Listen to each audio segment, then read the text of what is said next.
Assalamualaikum warahmatullahi wabarakatuh. Selamat pagi. Semoga berada dalam keadaan yang sehat-sehat sahaja, bersedia untuk mengikuti PDPR pada hari ini, iaitu untuk mata pelajaran Bahasa Melayu tahun 5. Hari ini kita berada di tajuk terakhir pada unit ke-12, iaitu tajuk Rumah Terbuka. Dalam tajuk ini kita memfokuskan kepada dua kemahiran ataupun dua standard kandungan, iaitu 3.2 menulis perkataan, frasa dan ayat yang bermakna. Manakala standard kandungan yang kedua iaitu 5.2 membina dan menulis ayat untuk menyatakan pendapat daripada sesuatu bahan multimedia. Standard pembelajaran pada hari ini iaitu 3.2.1 membina dan menulis ayat untuk menyatakan pendapat daripada sesuatu bahan multimedia, dan 5.2.1 memahami dan menggunakan kata berimbuhan apitan mengikut konteks. Objektif pada hari ini ialah pada akhir PDPR, kamu dapat pertama menyatakan pendapat dan yang kedua membina ayat daripada perkataan berimbuhan apitan. Kemahiran kita pada hari ini iaitu kemahiran membaca, kemahiran menulis dan kemahiran tata bahasa. Okey, sila rujuk buku teks di muka surat 96. Okey, aktiviti kita yang pertama ialah membaca petikan dengan penyampaian yang baik. Okey, kalau sudah bersedia, mari kita tengok buku teks muka surat 96.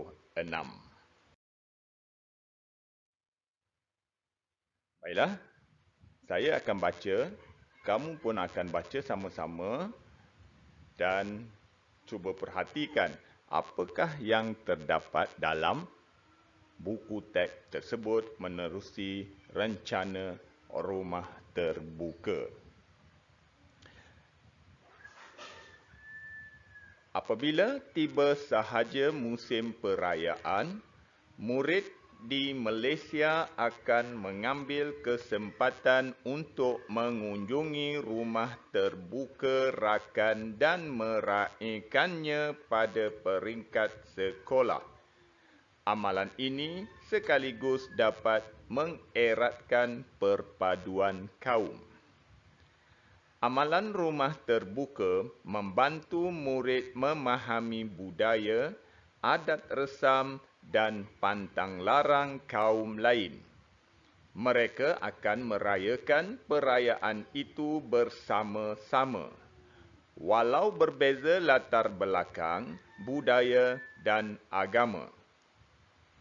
Sebagai contoh, murid India, Cina, Iban dan Kadazan meraihkan sambutan Hari Raya Aidilfitri dengan orang Melayu tanpa prasangka. Amalan rumah terbuka ini menyuburkan hubungan persaudaraan antara murid. Mereka berpeluang untuk mengenali rakan yang berlainan bangsa. Persefahaman kaum wujud melalui pertemuan dan perbualan serta gurau senda.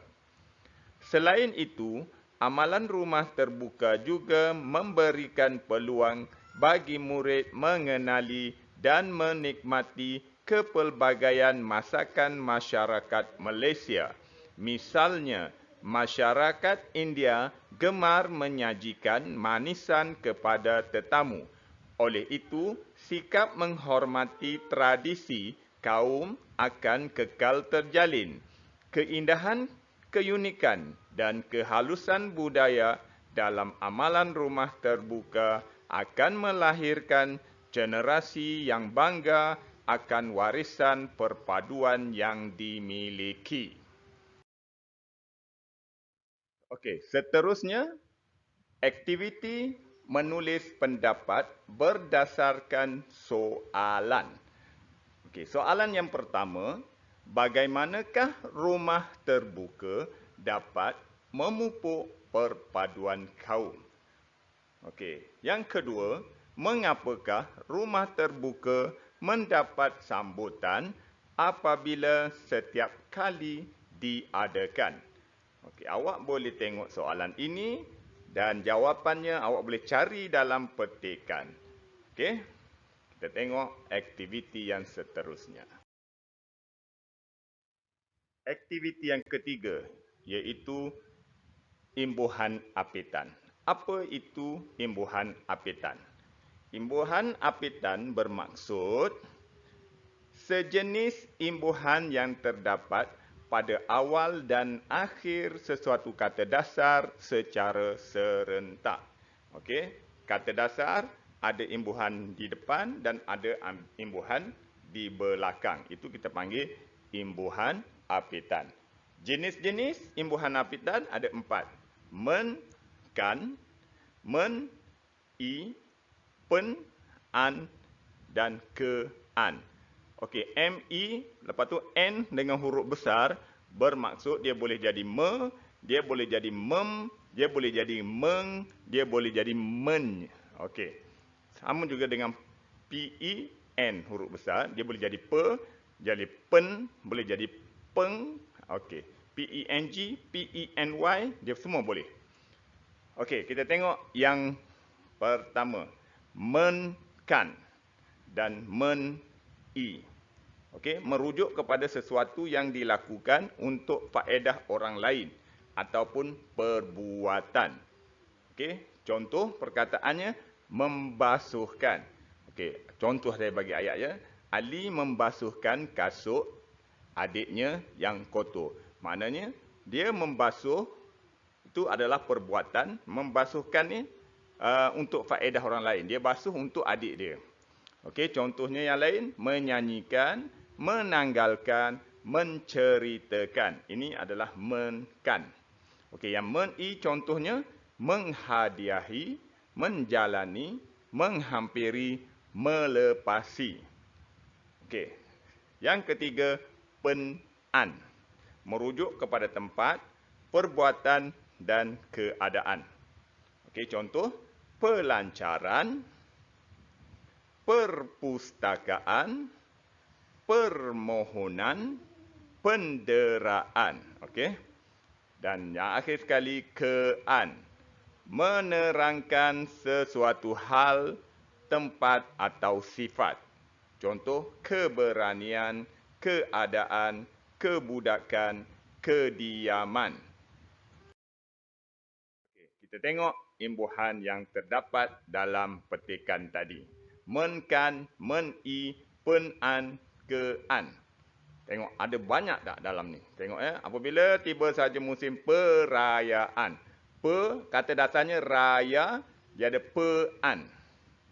Okey. P-E-N, A-N. Dia tak semestinya pen. P-E-N tu dia boleh jadi pe, dia boleh jadi peng, dia jadi pen. Okey. Perayaan. Lagi. Kesempatan. Lagi. Mengunjungi. Ada lagi. Perpaduan. Memahami. Merayakan. Meraihkan. Menyuburkan. Persaudaraan. Pertemuan. Perbualan. Memberikan. Mengenali. Menikmati. Menyajikan. Menghormati. Keindahan. Keunikan. Kehalusan. Melahirkan. Okey? Ada lagi? Perpaduan dah ada kat atas tu. Okey? Ini adalah perkataan imbuhan apitan yang terdapat dalam petikan. pergi pula kepada tugasan. Tugasan hari ini ada dua. Kita tengok sama-sama. Yang pertama. Tugasan yang pertama, awak kena jawab soalan ini berdasarkan memberikan pendapat berdasarkan pada petikan. Okey, awak jawab dalam buku Tata Bahasa. Ini adalah aktiviti yang pertama. Aktiviti yang kedua. Okey, aktiviti yang kedua, pilih 5 perkataan yang saya kotakkan yang merah. Awak pilih 5 aja. Pilih 5 perkataan berimbuhan apitan yang terdapat dalam teks, kemudian bina ayat. Dia ada 20, awak ambil 5 aja. Lepas tu bina ayat dengan perkataan ini. Tulis juga dalam buku Tata Bahasa. Itu saja untuk hari ini. Selamat belajar. Sekian, terima kasih. Assalamualaikum warahmatullahi wabarakatuh.